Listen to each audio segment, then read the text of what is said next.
The chop of the rotors was a familiar sound to Arthur Penhaligon, a percussive heartbeat against the vast, silent green of his own private world. Below him, the canopy of the Cascade Mountains unspooled like an emerald carpet, a 300,000-acre swathe of old-growth forest he'd bought on a whim, the way other men bought sports cars. It was a line item on a balance sheet, a tax write-off, a place of profound and profitable silence. From 2,000 feet, it was an abstraction of wealth. He adjusted the binoculars, the expensive German optics, bringing the texture of the pines into crisp focus. He wasn't looking for anything in particular. A fire risk, illegal logging, the telltale signs of poachers. It was a routine survey, an act of ownership. Then he saw it, a flicker of impossible light. Not the natural glint of sun on wet rock, or the silver flash of a salmon in a stream. This was the hard, rectangular glare of processed metal.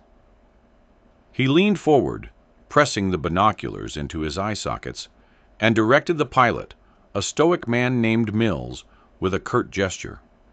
"There, bring us lower, grid 47 Alpha." Mills banked the helicopter, the machine groaning in protest as it descended into the turbulent air above the trees. The glint became a crude, pieced-together roof of corrugated tin, tucked cunningly into a rocky overhang. Beside it, a thin tendril of gray smoke coiled into the sky from a makeshift chimney. A squatter, on his land. A hot spike of irritation, the pure, undiluted anger of a man whose domain had been violated, shot through him. "Put us down in that clearing, a quarter-mile east," Arthur commanded, his voice tight. A few minutes later, he was striding through the ancient forest, the expensive leather of his Italian hiking boots crunching on a carpet of pine needles. The air was cool and thick with the scent of damp earth and resin. As he neared the coordinates, he slowed, his instincts honed in boardrooms taking over. Assess the threat. Formulate a strategy. He moved with a predator's silence, rounding a massive, moss-covered boulder. The shelter was even more pathetic up close, a lean-to of scavenged metal and fallen logs, a tattered blue tarp serving as a door. A small, neatly tended vegetable patch grew nearby. It was audacious. He was about to stride forward and announce himself when a flicker of movement caught his eye. From the deep shadow of a cedar tree, a figure emerged. It was a girl. She couldn't have been more than 10, maybe 11, small for her age, with a wild tangle of dark hair that fell over her shoulders. She wore clothes that seemed fashioned from mismatched adult garments, belted with a piece of rope. But it was her eyes that seized his attention.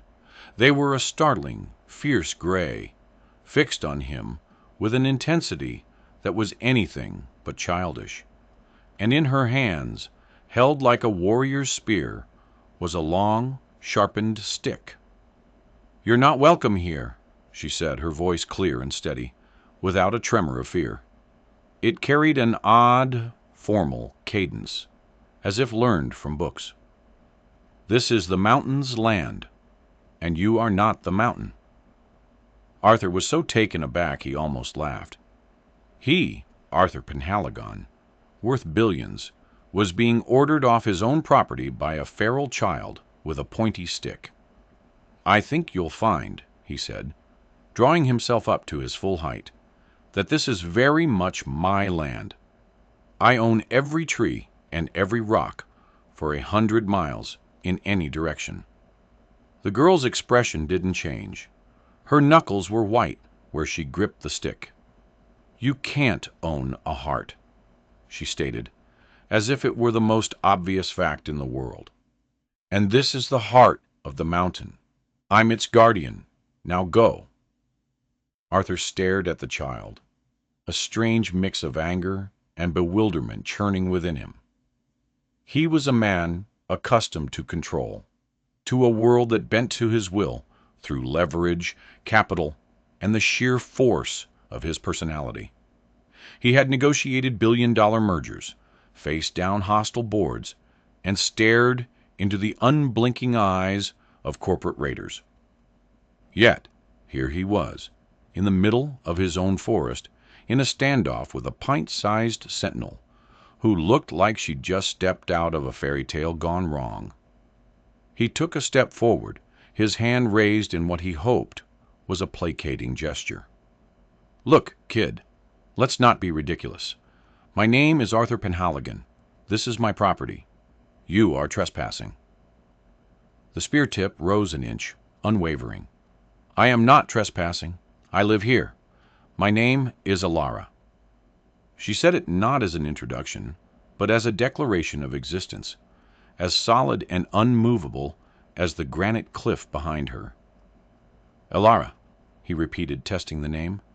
It sounded ancient. "All right, Alara. Where are your parents? Are they in the shelter?" He gestured dismissively at the hovel. A flicker of something, pain, memory, a shadow of an old wound, passed through her gray eyes before the fierceness returned. "My mother is with the mountain now. She taught me my duty before she went to sleep in the soil. I am alone. I am enough." The finality in her tone was chilling. Arthur's mind raced. An orphan? Living out here alone? For how long? He scanned her appearance more closely. She was thin, wiry, but not emaciated. Her skin was tanned by the sun, smudged with dirt, but her eyes were clear and alert. There was a vitality about her, a self-sufficiency that was both astounding and deeply troubling. The anger began to recede, replaced by a disquieting sense of responsibility. This wasn't a simple case of trespassing anymore. This was a child in peril. "How long have you been alone?" he asked, his voice softer now. She tilted her head, considering the question as if it were a complex riddle. "Since the last snow melted. No, the snow before that one. Time is marked by seasons here, not by the little frantic hands on a clock. 2 years. She'd been alone in the wilderness for 2 years. The thought was staggering.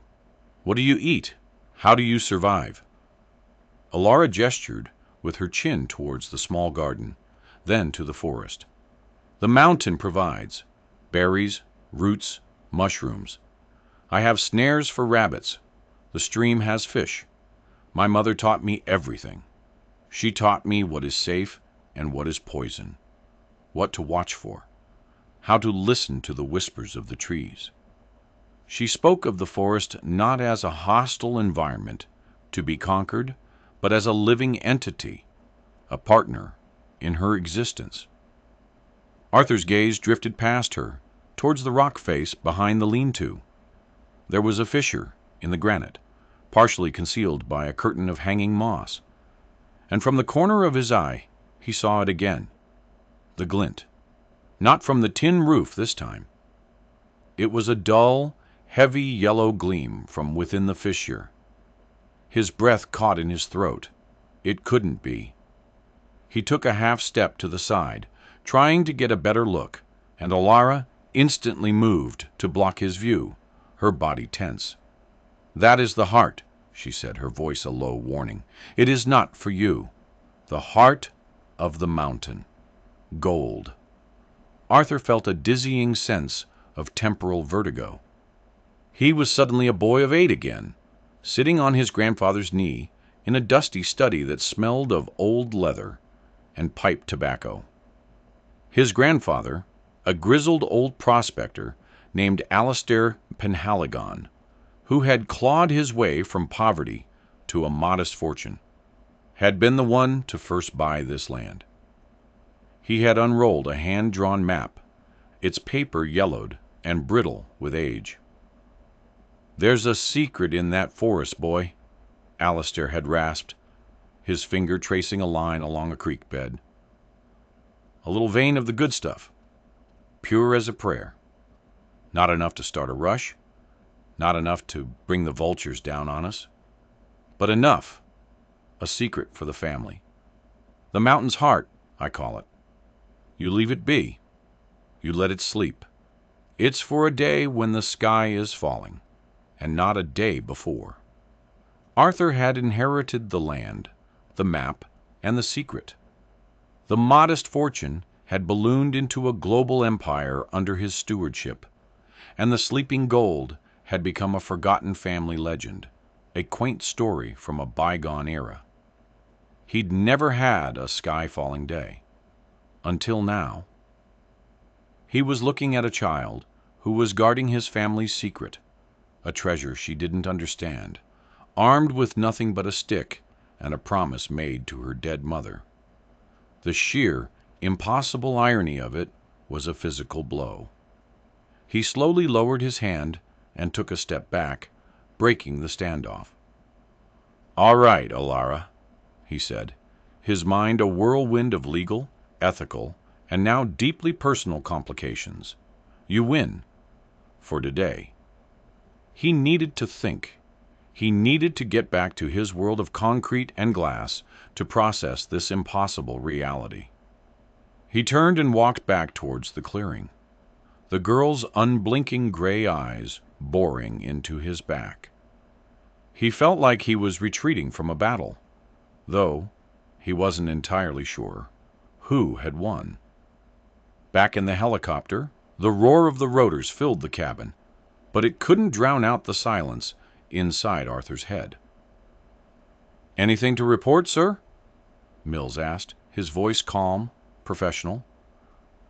Arthur looked out the window as the forest became an abstraction once more. "No, Mills," he said, his voice distant. "Nothing at all." But he knew it was a lie. He had found something on his land, something far more complex and valuable than a vein of sleeping gold. He had found a guardian. The return to Seattle was a jarring transition from the primeval quiet of the forest to the frantic hum of the city.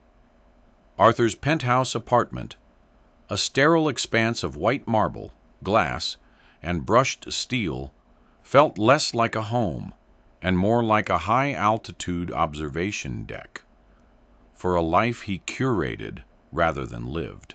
The panoramic view of Puget Sound, usually a source of smug satisfaction, seemed flat and lifeless. The silence in the apartment was different from the forest's. It was an empty, sterile silence, punctuated by the faint electronic chime of a new email or a stock alert. It was the silence of absence. His wife, Eleanor, had been dead for 3 years, and the space she had once filled with laughter, art, and vibrant chaos had been scrubbed clean, replaced by minimalist furniture and the hollow echoes of his own footsteps. His son, Leo, was a ghost in this polished mausoleum. At 17, Leo lived almost entirely in a digital world, his presence in the physical realm marked only by a perpetually closed bedroom door and the faint, rhythmic clicking of a gaming mouse. When he did emerge, it was with headphones clamped over his ears, his eyes fixed on the phone in his hand, a sullen stranger navigating the space between his room and the kitchen. Their conversations were transactions. "I need a new graphics card. My friends are going to that concert. Can you put more money on my account?" Arthur would approve the requests, with a terse nod, transferring funds with a few taps on his own phone, the digital equivalent of a pat on the head. He knew it was a failure of fatherhood, a gaping wound in their relationship, but he didn't know how to fix it. He had tried, in his way. Expensive vacations where Leo remained glued to a screen. Tickets to sporting events Leo had no interest in. He tried to buy his son's attention, his affection, But Leo's currency was something Arthur couldn't seem to mint. Now, the image of Elara, fierce and self-reliant, superimposed itself over his son's sullen, disconnected face. One child survived alone in the wilderness, protecting a secret she didn't understand. The other was drowning in a sea of privilege, protected from everything and connected to nothing. The contrast was a bitter pill. He spent the next 2 days in a state of profound distraction. During a board meeting conducted via video conference, he found himself staring out the window, his mind replaying his conversation with the girl. The CEO of his European division was detailing Q3 projections, but all Arthur could hear was Elara's clear voice. "You can't own a heart." He'd instructed his security chief, a formidable ex-Mossad agent named Gabriella, to do a discreet background check. Find out who she is, or who she was. No footprint, no satellites, no ground team. I don't want that land disturbed. Just records, birth certificates, social security, anything. The results came back 48 hours later, in a slim, encrypted file. Nothing. There was no record of an Elara of that age associated with that region. There was, however, a record of a Dr. Eris Thorne, a brilliant, eccentric botanist who had resigned from a prestigious university post a decade ago, citing a desire to study the world rather than dissect it. She had inherited a small, remote cabin on the edge of Penhaligon's property from a distant relative. She had one registered child, a daughter, Elara. Thorne had been a vocal critic of corporate land ownership and an advocate for rewilding initiatives. Her academic writings were filled with phrases like the deep wisdom of the ecosystem and the symbiotic contract between humanity and the wild. It seemed she had chosen to live her philosophy, taking her daughter with her into the woods. A death certificate was filed for Eris Thorne 2 years ago. Cause of death: pneumonia. Reported by a park ranger who had been making a welfare check after her satellite phone went unused for several months. There was no mention of a child. It was a chillingly simple story. A mother, trying to protect her daughter from the world, had instead left her utterly alone in it. And Elara, in her grief and isolation, had clung to the one thing her mother had given her: a purpose, a mythology. She was the guardian of the mountain's heart. Arthur felt a fresh wave of that unsettling responsibility. He couldn't call social services. The story would leak to the press in an instant. Billionaire finds feral child guarding secret gold mine on his estate. It would be a circus. Elara would be ripped from the only home she knew and thrown into the sterile, confusing world of foster care, a specimen to be studied and pitied. The mine would be exposed, triggering a legal and logistical nightmare. He had to handle this himself. He decided to go back. This time, not as a landlord or a threat, but as something else. He wasn't sure what. He packed a large backpack with practical items: a high-quality waterproof tent, a durable solar-powered lantern, a first aid kit far more comprehensive than anything she could have, and food, not junk food, but nutrient-dense, long-lasting supplies, sacks of rice and lentils, dried fruit, canned fish, and, on a whim, a bar of the finest Swiss chocolate. As he was about to leave, Leo's door opened. The boy stood there, silhouetted in the dim light of his room, his face illuminated by the glow of his phone. "Where are you going?" he asked, his tone laced with its usual blend of apathy and suspicion. "Camping," Arthur said simply. Leo snorted. "You? Camping? The last time you went camping, You tried to get a court injunction against a raccoon. It was true. A decade ago, on a disastrous family trip with Eleanor, a raccoon had stolen his wallet, and Arthur had spent an hour ranting about inadequate security. The memory stung. "I'm trying something new," Arthur said, his voice clipped. "Need anything?" Leo's eyes, so much like his mother's, flickered with a brief, unreadable emotion. "Yeah, a father who's actually here." The words hung in the air between them, sharp and heavy as broken glass. Before Arthur could formulate a response, Leo had retreated back into his digital cave, the door clicking shut like a final verdict. The helicopter ride felt different this time. Arthur wasn't a king surveying his domain. He was an interloper, an ambassador from a foreign world, on a mission he didn't fully comprehend. He had Mill's land in the same clearing, but this time he walked with a different purpose. He didn't sneak. He made his approach obvious, calling out as he got closer.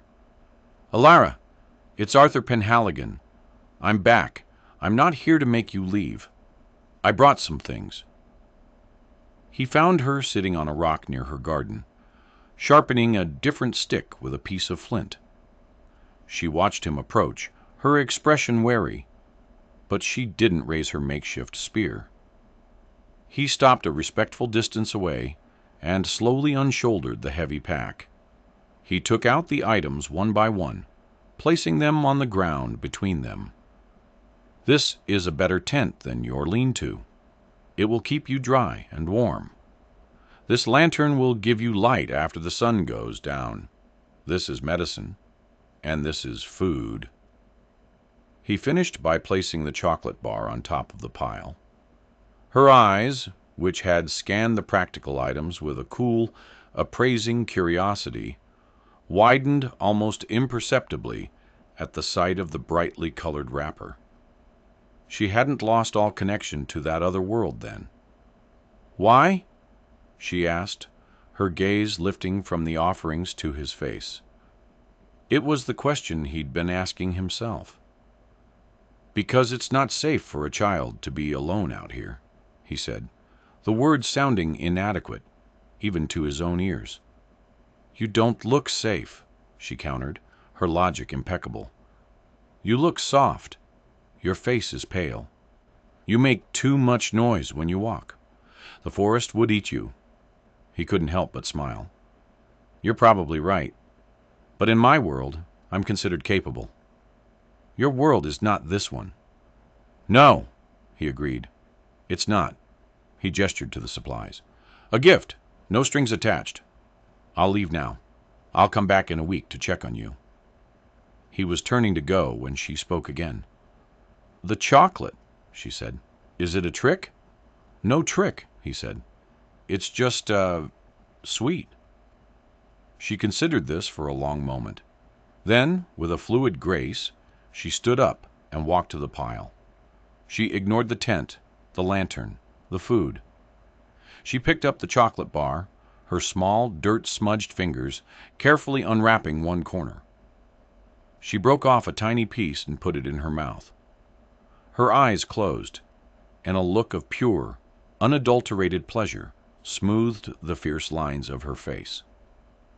It was the first truly childish expression he had seen on her. She opened her eyes and looked at him. "Thank you," she said, the words soft but clear. He simply nodded, a lump forming in his throat. As he walked away, he felt he had passed some sort of test. He hadn't tried to control her, command her, or remove her. He had offered a gift, and it had been accepted. It was a negotiation, but not for land or money. It was for something far more fragile: trust. And as the helicopter lifted off, leaving the vast, silent green behind, Arthur felt a strange and unfamiliar emotion begin to sprout in the barren landscape of his heart. It felt a little like hope. The weekly visits became a ritual. Each trip was a delicate dance of advance and retreat. Arthur would bring supplies, books, a warm sleeping bag, better quality rope, seeds for her garden, and Ilara would accept them with a quiet, watchful dignity.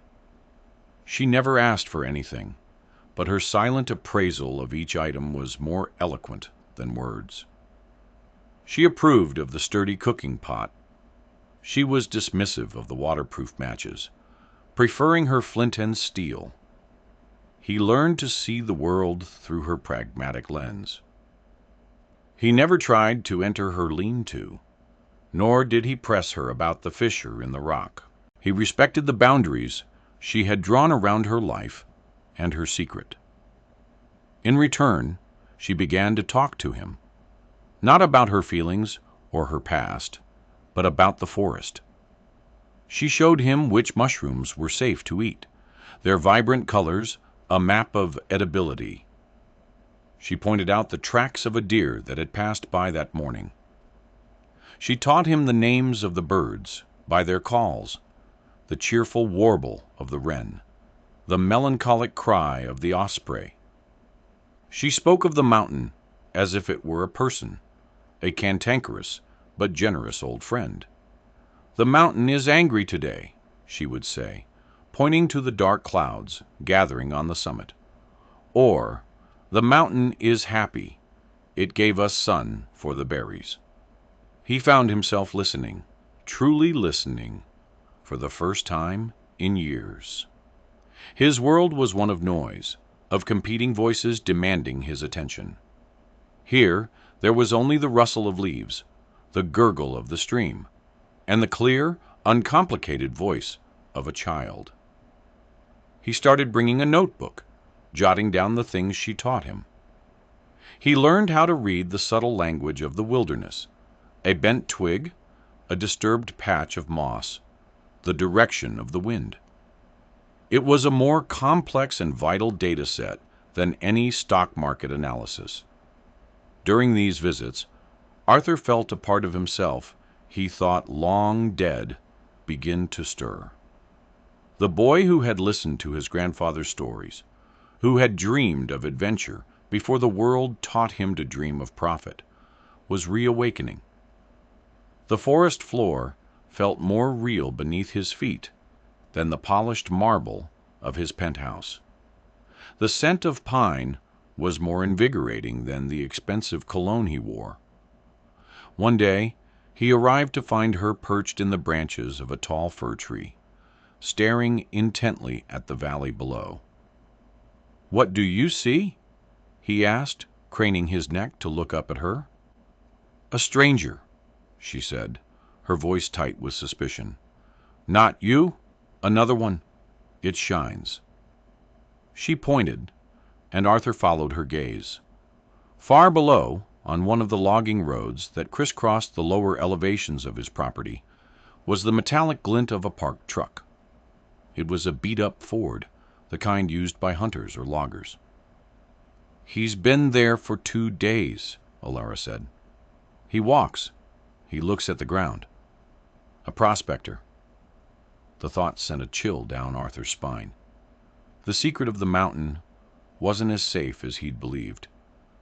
Alastair Penhaligon might have been a secretive old man, but stories, like water, have a way of seeping through the cracks over time. A local legend, a whispered rumor in a bar, an old map changing hands, it could be anything. "He hasn't come this far up," Ilara continued, "but he's patient. I don't like it. He smells of greed." "How do you know what greed smells like?" Arthur asked, curious. "My mother told me. It's a sour smell, like metal and sweat, and wanting something that isn't yours. You smelled of it, a little, when you first came." The casual observation struck him with the force of a physical blow. She was right. He had arrived smelling of greed, of ownership and violation. He had wanted to secure his asset, to deal with the complication. He looked down at his hands, at the manicured nails and the expensive watch.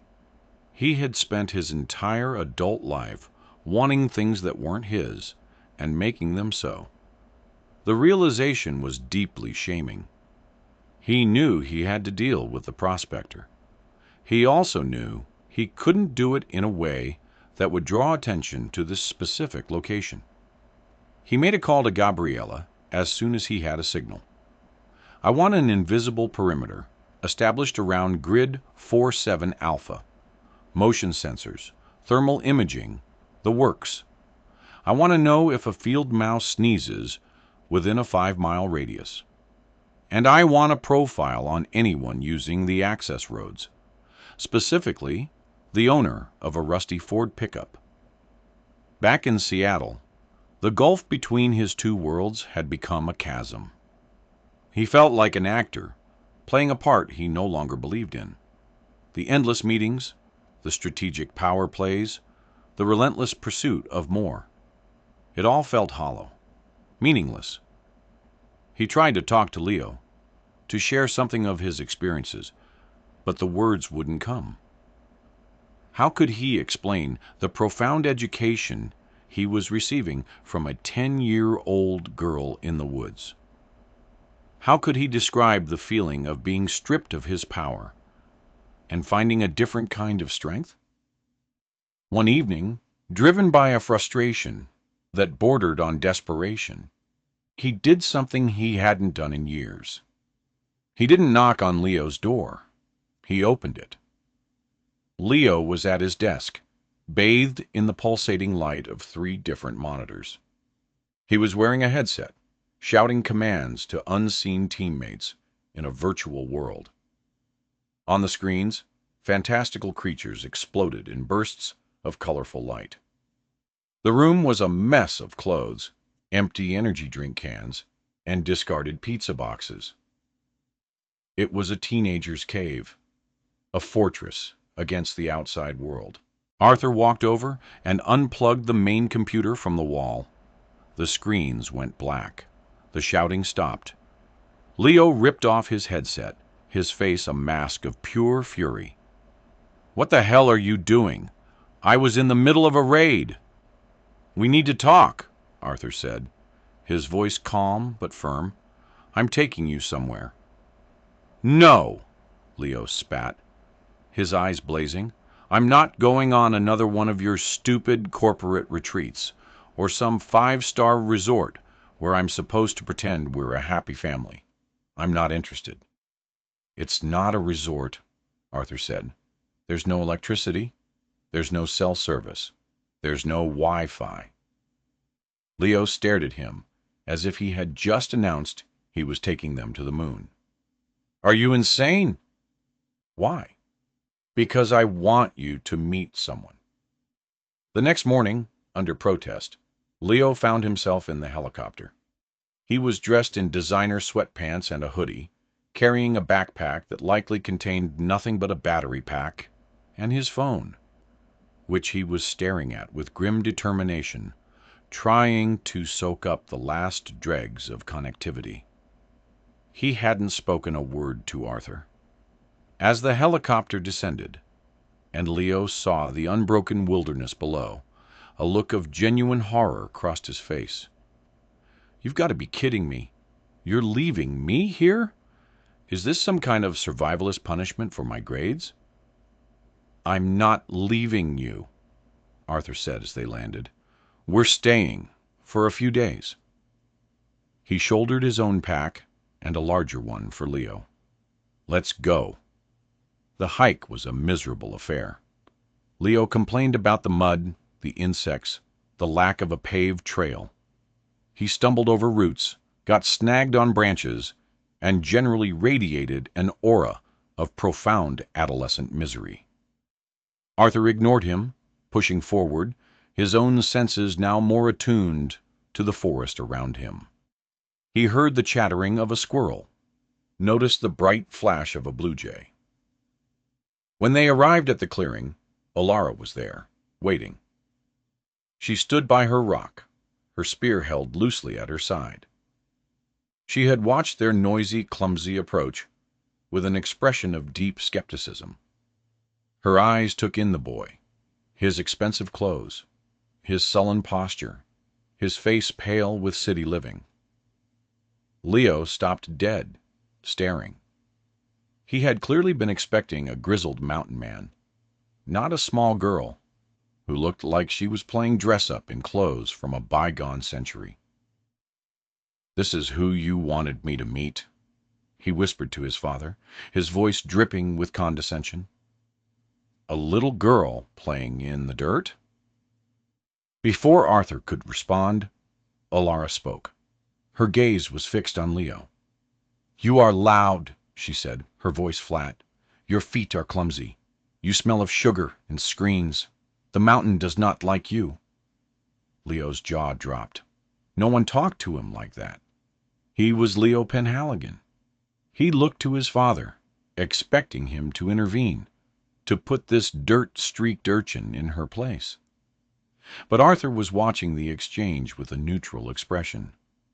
"And you," Leo retorted, finding his voice, "smell of dirt and smoke. And what's with the stick? Are you going to poke a badger with it?" "It's not a stick," Alara said, her gray eyes narrowing. "It is a warning." The tension between them was immediate and electric. It was a collision of two worlds, two children, who might as well have been from different planets.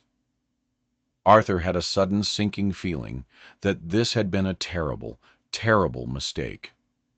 He had brought his disconnected son to meet the most connected person he knew, hoping for a spark of understanding. Instead, he had just lit a fuse. The first 24 hours were a masterclass in passive aggression and overt hostility. Leo refused to engage. He found a relatively clean spot, unrolled a sleeping bag, and promptly immersed himself in a game on his phone. The tinny sounds of digital explosions, a profane intrusion into the forest's symphony.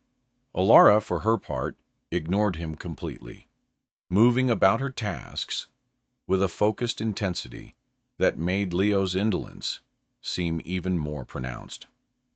She tended her garden, checked her snares, coming back with a rabbit, which she expertly skinned and cleaned with a sharp stone tool, much to Leo's horrified disgust, and reinforced the roof of her lean-to. Arthur found himself in the unenviable position of a mediator between two warring nations. He tried to draw Leo out, asking him to help gather firewood. Leo's response was a grunt and a dismissive wave. "Why? You've got a lighter." When Arthur tried to explain the satisfaction of building a fire, of creating warmth and light from the raw materials of the forest, Leo just rolled his eyes. "It's inefficient. There are better technologies." The first crack in Leo's armor of indifference came at dinner time. Arthur had brought steaks, which he cooked over the fire he had built himself, feeling a surprising surge of pride at the accomplishment. He offered a piece to Alara, who examined it suspiciously before taking a tentative bite. Her eyes lit up with the same surprised pleasure he'd seen when she first tasted the chocolate. She ate the rest of it with a fierce, primal hunger. He then offered a plate to Leo, who had been watching from his sleeping bag, his stomach audibly rumbling. "I'm not eating that," Leo said, wrinkling his nose. "It's been, near dirt." "It's a 20-ounce, dry-aged ribeye from a cow that was probably massaged daily," Arthur said wearily. "Just eat it." "I'll wait for the pizza drone," Leo muttered, turning back to his phone. But there was no pizza drone, and by the next morning, hunger had worn down his resolve. He sullenly accepted a piece of dried fruit and a handful of nuts from Arthur, chewing with the air of a martyr. The turning point, when it came, was not orchestrated by Arthur. It was an accident. Leo, bored out of his mind, his phone's battery finally dead, had taken to wandering aimlessly around the clearing. He was kicking at a loose rock near the stream when his foot slipped on the wet moss. With a yelp, he tumbled down the short, steep bank, his leg twisting awkwardly beneath him. He cried out, a sharp, genuine sound of pain. Arthur rushed to his side. Leo was clutching his ankle, his face pale and beaded with sweat. "I think it's broken," he gasped. Arthur's own heart hammered in his chest. His first aid kit was comprehensive, but a broken bone in the middle of the wilderness was a serious problem. He could call the helicopter, but it would take time. As he was fumbling with the kit, Alara appeared. She moved with her usual silent grace, kneeling beside Leo. She didn't coddle him or offer sympathy. Instead, her small, capable hands went to his boot, gently probing the area around his ankle. "It is not broken," she announced after a moment. "A bad sprain. You have stretched the sinews." Leo flinched away from her touch. "Get away from me, you weirdo. What would you know?" "I know the bodies of animals," she said simply. "A rabbit with a broken leg is food for the fox. A rabbit with a sprain will heal if it is smart and stays still. Are you smarter than a rabbit?" Her question, devoid of malice, hung in the air. For the first time, Leo was speechless. Alara disappeared into the woods and returned a few minutes later with a handful of broad, green leaves and some strips of bark. She crushed the leaves between two stones, creating a pungent green poultice. "Comfrey," she explained to Arthur, not to Leo. "It is called knit bone. It helps the sinews remember their shape." She then began to expertly wrap his ankle, using the poultice and strips of bark to create a surprisingly rigid splint. Leo, grimacing in pain, allowed her to do it without another word of protest. He watched her, a new grudging respect dawning in his eyes. Her knowledge was real. It was practical. It was, in this specific moment, more useful than anything on his dead phone. Over the next 2 days, Leo was immobilized. He was forced to be still, to be quiet, to observe. His digital world had been taken from him, and in its absence, the physical world began to seep in. He started to notice things he hadn't before: the way the light filtered through the leaves, the intricate patterns of moss on a rock, the constant busy hum of insects. He watched Alara. He saw her effortless competence, her deep, intuitive connection to her environment. He saw her patch a hole in her trousers with a bone needle and thread made from plant fiber. He saw her read the weather in the clouds. He saw her move through the forest with a confidence and grace that made his own previous clumsiness seem absurd. He was the one who was helpless here. He was the one who was ignorant. One afternoon, as Arthur was replenishing their water supply, he saw Leo talking to Alara. Leo was pointing to the splint on his ankle. "How did you know about this comfrey stuff?" "My mother was a student of the green things," Alara said, sharpening her spear. "She had books with pictures.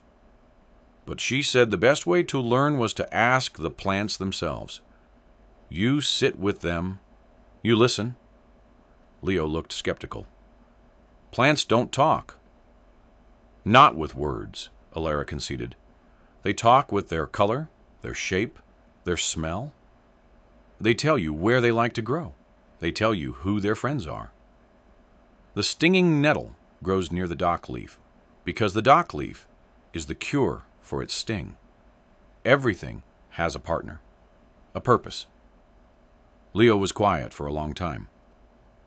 "What's my purpose?" he asked, the question so soft it was almost lost in the breeze. Alara stopped her work and looked at him, her gray eyes serious. "I don't know. You are not from the mountain. You seem to have no purpose here at all." The words should have been insulting, but they were delivered as a simple statement of fact. It was what Leo himself had been feeling his whole life, a sense of purposelessness, of being a superfluous accessory to his father's vast fortune. He was a consumer, a passenger. He created nothing. He protected nothing. That evening, Gabriella's report came through on Arthur's satellite phone. The prospector's name was Jedediah Stone. He was a local man with a string of minor convictions and a reputation for being stubborn as a mule. More worryingly, thermal imaging showed he wasn't alone. A second heat signature had joined him. They were using more sophisticated equipment now, a ground-penetrating radar array. They were no longer just sniffing around. They were searching systematically. And their search pattern was moving steadily uphill, directly towards the fissure. Arthur felt a cold knot of dread in his stomach. The threat was no longer distant or hypothetical. It was closing in. He looked at his son, whose ankle was propped up on a log, and at the girl, who was quietly humming a strange, tuneless song to herself as she mended a snare. He had brought his broken family into this sanctuary, and in doing so, he may have led the wolves right to its door. He had to end this. He had to protect the children, and he had to protect the heart of the mountain. Arthur made his decision that night, under a canopy of stars so bright and numerous they seemed to have weight, to press down on the silent world. He could call in his security team, have Jedediah Stone and his partner arrested for trespassing. It would be clean, efficient, and legal, but it would also be loud. It would create a paper trail, questions, a formal report that might mention geological surveys. It could, with a single stroke of a pen, put the unrecorded mine on a government map. The secret his grandfather had entrusted to him would be out. He thought of Alistair's words. For a day when the sky is falling. Maybe the sky wasn't falling on his financial empire, but it felt like it was falling on this small, sacred piece of the world, on the strange, fragile family he was unintentionally building. He had to find another way, a quieter way, a way that belonged to the mountain. The next morning, he approached Alara. "The men at the bottom of the mountain," he said, his voice low. "They're coming closer. They're looking for the heart." Alara's face, which had softened slightly over the past few days, hardened back into its fierce, protective mask. "They will not find it. I will not let them." "They have machines," Arthur said gently, "machines that can see under the ground. And they have greed. It makes them strong." "Then we must be smarter," she said, her chin jutting out. "My mother said the forest has more tricks than a city man has lies. We must use them." Arthur had been expecting to have to persuade her, to explain the strategy he had been formulating all night. He was surprised to find she was already there, her mind working along the same cunning, elemental lines. It was Leo who provided the missing piece. He had been listening, propped up against a tree, his face grim. "What kind of machines?" he asked. "Ground-penetrating radar," Arthur said. "It sends signals into the earth and reads the echoes to find mineral deposits." Leo's eyes, usually dull with boredom, flickered with interest. "What frequency does it operate on?" Arthur blinked. "I have no idea." "It matters," Leo insisted. "Most GPR for mineralogical surveys works in a low-frequency band, between 100 and 500 megahertz. You could jam it, or better yet, you could spoof it." Arthur stared at his son. In this world of ancient trees and primal instincts, Leo had just found a way to speak his own language. Spoof it? How? You create false positives, Leo explained, his voice gaining confidence. You build a signal generator that mimics the resonant frequency of gold, but you broadcast it everywhere, except where the real gold is. You send them on a wild goose chase. They'll dig and find nothing. They'll think their equipment is broken. They'll give up. The idea was brilliant. It was elegant.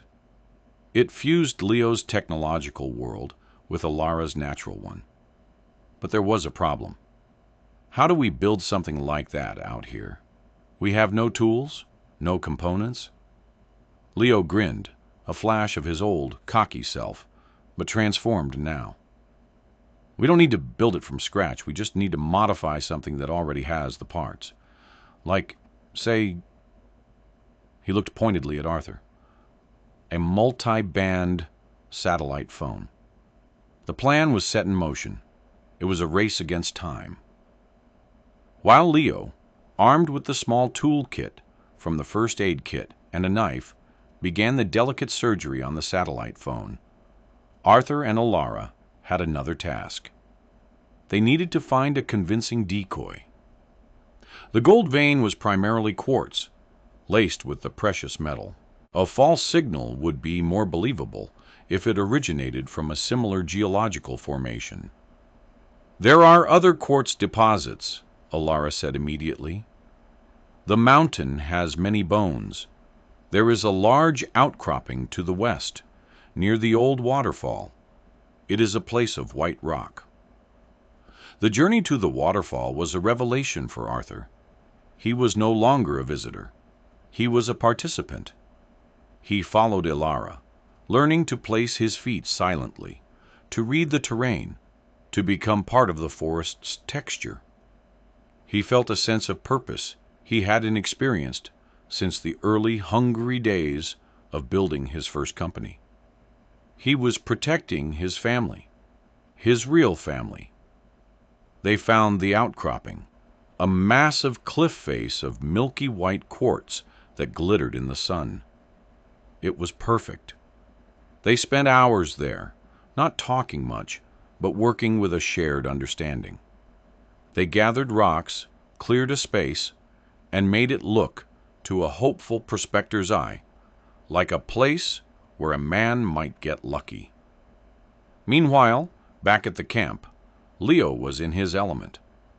He had carefully disassembled the satellite phone, its intricate guts spread out on a flat rock.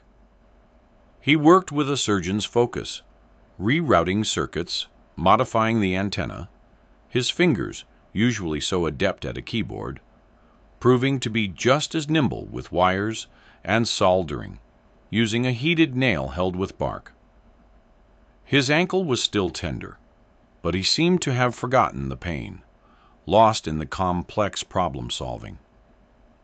It was the most animated, the most engaged Arthur had ever seen him. He was no longer a passenger. He was the chief engineer. By the time Arthur and Alara returned at dusk, Leo had finished. He had transformed the phone into a strange-looking device, a mess of wires connected to a small, directional antenna fashioned from scavenged tin. "The L-band transmitter on this thing is a beast," Leo said, a proud, tired smile on his face. "I've piggybacked a low-frequency oscillator onto it.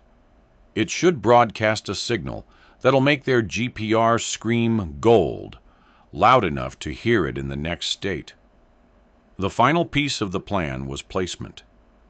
They needed to get the device close enough to the prospectors to influence their equipment, but not so close that they would be discovered. Alara knew the way. There was a series of game trails and hidden ravines that would lead them down the mountain, keeping them concealed. They would move at night. As darkness fell, a new dynamic had settled over the small group. They were no longer three disparate individuals. They were a team united by a common goal. Leo, unable to travel quickly with his sprained ankle, would be their base of operations, monitoring the limited data from Gabriella that Arthur's phone could still receive. Arthur and Ilara would be the field agents. Before they left, Ilara approached Leo. She handed him her spear. "You are the guardian of the camp now," she said. "Protect it." Leo looked down at the sharpened stick, then back at her. For the first time, he met her gaze without a trace of sarcasm or condescension. He took the spear and nodded. "I will." The journey down the mountain was treacherous in the dark, but Ilara moved with the certainty of a creature born to the night. She was a shadow among shadows, her senses alive to every sound, every scent. Arthur followed, his own senses heightened by the adrenaline, feeling a primal thrill that no corporate takeover had ever given him. They found a spot on a ridge overlooking the prospectors' camp. The two men, Jedediah and his partner, were huddled around a small fire, their faces illuminated by the glow of a laptop screen displaying the GPR data. They looked frustrated, arguing in low, angry voices. This was their chance. Under the cover of a passing cloud that obscured the moon, Arthur and Ilara crept closer. Arthur's heart hammered against his ribs. This was foolish. It was reckless. He was a billionaire, a titan of industry, crawling through the dirt like a commando. But as he looked at Ilara's calm, determined face, he knew he was exactly where he was supposed to be. He found a hiding spot for the spoofer, nestling it into the roots of an ancient cedar tree, and aimed the small antenna towards the camp below. He switched it on. There was no sound, no flash of light, just the silent, invisible broadcast of a lie to protect a truth, a lie to protect a heart. They retreated back up the mountain as silently as they had come. Back at the camp, Leo was waiting, his face tense. "Anything?" Arthur asked. "Gabriella's team sent an update," Leo said, his voice low. "The thermal sensors picked up a third heat signature entering the area an hour ago. It's not with the prospectors. It's moving fast, and it's heading this way." The news hit Arthur like a punch to the gut. Who else could be out here? Had he underestimated the threat? Was there another player in the game he didn't know about? And then, from the darkness beyond the firelight, came a sound that made the hair on his arms stand up. It was the sharp, metallic click of a rifle bolt being drawn. A voice, cold and professional, cut through the night. "Don't move. Arthur Penhaligon, I presume." A figure stepped into the light. It was Gabriella. She held a state-of-the-art rifle, a thermal scope mounted on top. Her face was grim, all business. "You are a difficult man to protect, Arthur," she said, her eyes scanning the camp, taking in the scene, the disheveled billionaire, his injured son holding a sharpened stick, and the small, wild-looking girl. "What the hell is going on here?" The arrival of Gabriella, armed and efficient, shattered the spell of the wilderness. The real world, in all its brutal pragmatism, had come crashing back in. For a moment, Arthur felt a surge of relief. Here was competence. Here was control. But as he looked at Gabriella's hard eyes and the high-tech rifle in her hands, he realized she represented the very thing he had been fighting against. She was the hammer, and to her, every problem was a nail. He quickly explained the situation, the prospectors, the plan to spoof their equipment, his desire to handle it without a formal footprint. Gabriella listened, her expression unreadable, but her skepticism was palpable. "A child's fairy tale and a teenager's science project," she said, her voice flat. "This is your plan? Arthur, these are not good men. Jedediah Stone has a history of violence. My intel suggests his partner is an ex-convict. If they feel they are being tricked, they could become unpredictable, dangerous. That's a risk I'm willing to take, Arthur said. This has to be handled quietly. My job is to eliminate risk, not take it, she countered. The professional solution is to have them removed. Immediately. A tense silence fell over the camp. The choice was clear. Arthur's way, fraught with uncertainty, but preserving the secret, or Gabriella's way, efficient, violent, and final. It was Alara who broke the silence. She had been watching Gabriella with the same wary intensity she had first shown Arthur. She took a step forward. "The mountain doesn't like the sound of guns," she said, her small voice cutting through the tension. "It frightens the birds. It makes the soil tremble. It is a coward's noise." Gabriella's gaze fell upon the child. She was a woman who had seen the worst of humanity, who dealt in violence and espionage. In her world, a child like Alara was a liability, a victim. But she couldn't dismiss the unnerving authority in the girl's voice. As if on cue, a message crackled through Gabriella's earpiece. She listened, her body tensing. "The subjects are on the move," she reported, her voice low and urgent. "They're heading west, directly towards the quartz cliff. The spoofer is working." A collective sigh of relief went through the camp.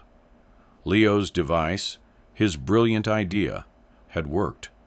The prospectors had taken the bait. "They're digging," Gabriella continued, relaying the intel from her unseen team. "They've set up their equipment at the base of the cliff." The hours that followed were agonizingly slow. The small group huddled around the fire, waiting. Gabriella, ever the professional, had set up a discreet perimeter, her rifle resting nearby. But the tension was of a different kind now. It was the tension of a shared, fragile hope. To pass the time, Arthur found himself telling stories. He told Leo about his own grandfather, Alastair, the stubborn old prospector who had first found the gold. He spoke of his love for the land, his belief that some things were more valuable than money. It was the first time he had ever spoken to his son, not as a CEO or a distant father, but as the grandson of a dreamer. Leo, in turn, started talking about his online world. He described the complex strategies of his games, the alliances he built with players from around the world, the digital fortresses they constructed and defended. He spoke with a passion and intelligence that Arthur had never heard from him before. He wasn't just playing games. He was building communities, solving problems, leading teams. Alara listened to both of them, a silent observer bridging their two worlds. And then she told a story of her own. It was a story her mother had told her, a myth about the mountain. She said the gold was not just a metal. It was the mountain's condensed sunlight, its stored warmth, its sleeping soul. To take it would be to leave the mountain cold and hollow. Her story, filled with a simple, profound poetry, cast a spell over the small campfire. The gold wasn't a commodity. It was a responsibility, a sacred trust. Just before dawn, another message came through Gabriella's earpiece. Her expression was a mixture of disbelief and professional satisfaction. "They're packing up," she said. "They've been digging all night. They've found nothing but worthless quartz. They're yelling at each other, blaming the equipment. They're leaving." The news was met with a stunned, joyful silence. They had done it. Their strange, impossible plan had worked. They had defended the heart of the mountain, not with force, but with ingenuity, with a fusion of technology and ancient wisdom. They had been smarter. As the first rays of sunlight pierced the canopy, the sound of the prospector's truck engines starting up and fading into the distance was the sweetest music Arthur had ever heard. The threat was gone. Gabriella, true to her word, disappeared as silently as she had arrived, but not before giving Arthur a long, searching look. It was a look that said she still thought he was crazy, but perhaps respected him for it, just a little. In the morning light, the clearing felt different. It was cleansed. The air was lighter. Leo, testing his ankle, found he could put weight on it.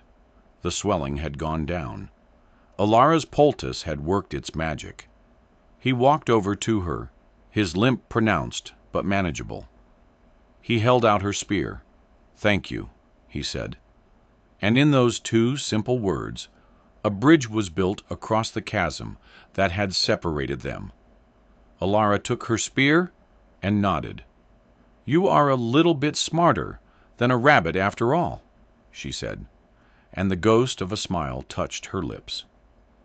Arthur watched his son, standing beside this fierce, remarkable girl, and felt a profound sense of peace settle over him.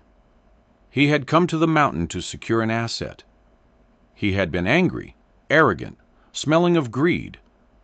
But the mountain and its guardian had worked their own magic on him. They had stripped him of his certainties, broken him down, and then rebuilt him into something better. He knew he couldn't leave things as they were. Ilara couldn't stay here alone forever, and he and Leo couldn't go back to their empty, polished cage of a home. A new plan began to form in his mind, a plan not of deception and defense, but of creation and connection. "Alara," he said, his voice thick with emotion, "I have a proposal for you." He explained his idea. He wouldn't touch the gold. It would remain the mountain's sleeping heart. Instead, he would use his resources to protect the entire area. He would establish a massive nature conservancy, a foundation dedicated to preserving the wilderness. He would fund it, staff it with scientists and rangers, and put it in a trust. "I want to name it the Thorn Penhaligon Preserve," he said, "after your mother, and after my grandfather, for the people who understood what this place really is." He then looked at her, his heart in his eyes. But a preserve needs a warden, a chief guardian who knows the land better than anyone, someone to teach the scientists and the rangers the mountain's secrets, someone to make sure no one ever comes with greed in their hearts again. It's a very important job. It would mean you couldn't live here, in this spot, anymore. You'd have a real house, a comfortable one, on the edge of the preserve. And you wouldn't be alone. He paused, then looked at Leo, who was watching him with wide, hopeful eyes. "You'd have us. We could be a family." Alara listened to his long speech, her gray eyes searching his face, looking for the lies, the tricks, but she found none. She looked at Leo, her former adversary, now her ally. She looked at the clearing, her home, her entire world. Leaving it was an impossible thought, but the thought of being alone, truly alone, for another winter was a colder, sharper fear. She thought of her mother, who had wanted to protect her from the world. Perhaps this was a new kind of protection, a new kind of duty. She looked up at the vast, green canopy, at the summit of the mountain, her oldest and dearest friend. And then she looked back at Arthur, the man who had smelled of greed, but now smelled only of a deep, quiet sadness and a fierce, protective love. "Okay," she said. The single word was a seismic shift. It was an acceptance, a beginning. A few weeks later, The three of them stood on the porch of a beautiful, rustic lodge built from reclaimed timber, nestled at the foot of the mountain. It was the new headquarters of the Thornpenn-Halligan Preserve. Leo was designing the preserve's interactive website, a virtual map that would allow people to learn about the flora and fauna without ever disturbing them. Alara, dressed in new, comfortable clothes, was about to lead a team of university botanists on their first survey, her spear replaced by a walking stick, her eyes bright with a new, excited purpose. Arthur stood between them, his hands on their shoulders. He looked up at the mountain. It was no longer a line item on his balance sheet. It was a home. It was a legacy. He had gone into the woods looking for a financial treasure and had found a human one instead. He had found a daughter. He had found his son. And in the wild, silent heart of the mountain, he had finally, after all these years, found himself. The sky wasn't falling. It was wider and more full of light than it had ever been before. The seasons turned. The first snows fell on the high peaks of the preserve, dusting the ancient cedars in white. Life at the lodge settled into a new, comfortable rhythm. A rhythm dictated not by stock market bells and quarterly reports, but by the rising of the sun and the migration of the birds. For Arthur, it was like learning to breathe again. He had delegated the day-to-day operations of his empire to a trusted board, carving out great swaths of his time to dedicate to the preserve. He found a surprising joy in the mundane tasks of building something from the ground up, reviewing architectural plans for a new research center, interviewing ecologists, even helping to clear new hiking trails. He was working harder than he had in years, but for the first time, the work felt restorative, not draining. He was creating something that would outlast him, a legacy of green silence instead of cold, hard cash. His relationship with Leo had undergone a transformation so profound it was almost miraculous. The angry, sullen boy who had hidden from the world in a digital cave was gone. In his place was a confident, capable young man who had found a way to merge his two passions. Leo had become the preserve's unofficial technology chief. He installed a network of non-invasive wildlife cameras, streaming the footage to the preserve's website. He developed an app that used plant recognition software to help visitors identify the local flora. He was using his skills not for escapism, but for connection, for education. He and Arthur talked for hours, brainstorming new ideas, their old, transactional conversations replaced by the easy, enthusiastic chatter of collaborators. They were not just father and son, they were partners.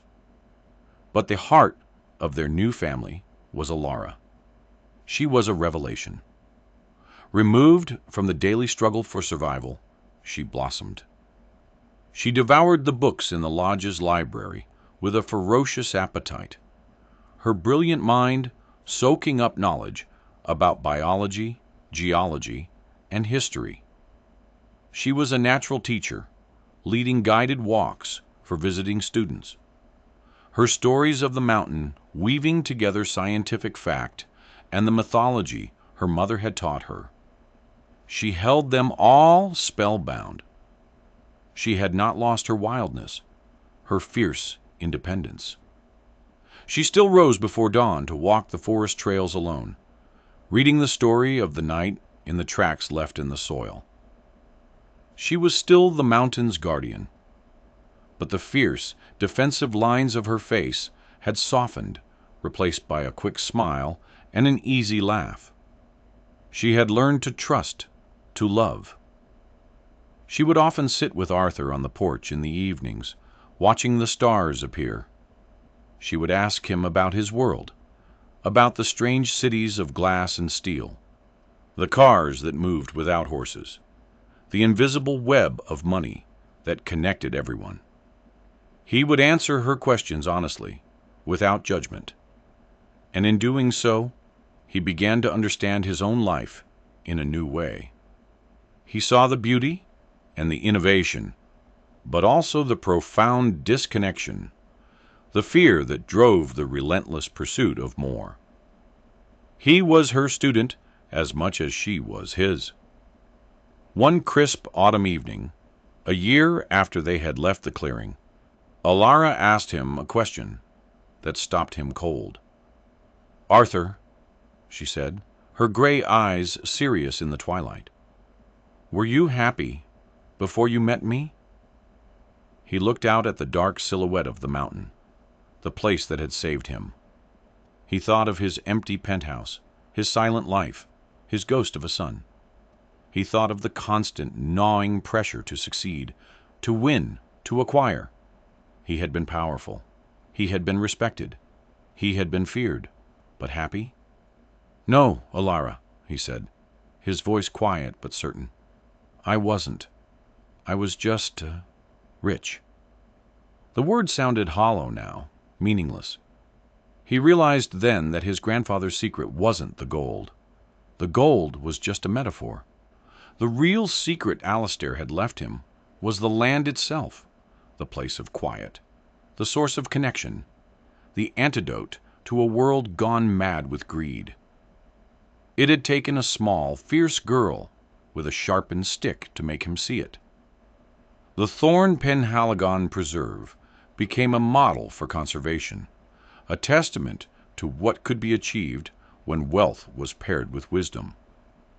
Arthur's story, though he tried to keep it private, inevitably leaked out in a softened, more palatable form. He was hailed as a visionary philanthropist, a billionaire who had seen the light. He gave interviews, not to boast, but to advocate, to persuade his peers that their true legacy was not in the towers they built, but in the wilderness they saved. Leo went off to college to study computer science and environmental engineering, returning every holiday, his mind buzzing with new ideas to implement at the preserve. He was building a future for himself, a future with purpose. Alara, under Arthur's legal guardianship, had a home, a family, and an entire mountain to protect. She would never be a normal child, but she was something far more rare and precious. She was a bridge between two worlds, a reminder of a wisdom we had almost forgotten. Years later, when Arthur was an old man, his hair the color of the mountain snow, the three of them hiked up to the old clearing. The lean-to was gone, reclaimed by the forest. The small garden plot overgrown with wildflowers. It was as if she had never been there. They stood before the granite cliff, the fissure still hidden by its curtain of moss. Arthur looked at Alara, now a young woman, her fierce gray eyes filled with a calm, steady light. He looked at Leo, a man now, successful, happy, and whole. He felt a sense of peace so profound it was almost overwhelming. "The heart of the mountain," Alara said softly, placing a hand on the warm rock. "It's still sleeping."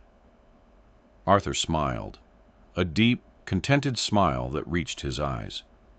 He put his arms around his children, his real treasure, his true fortune.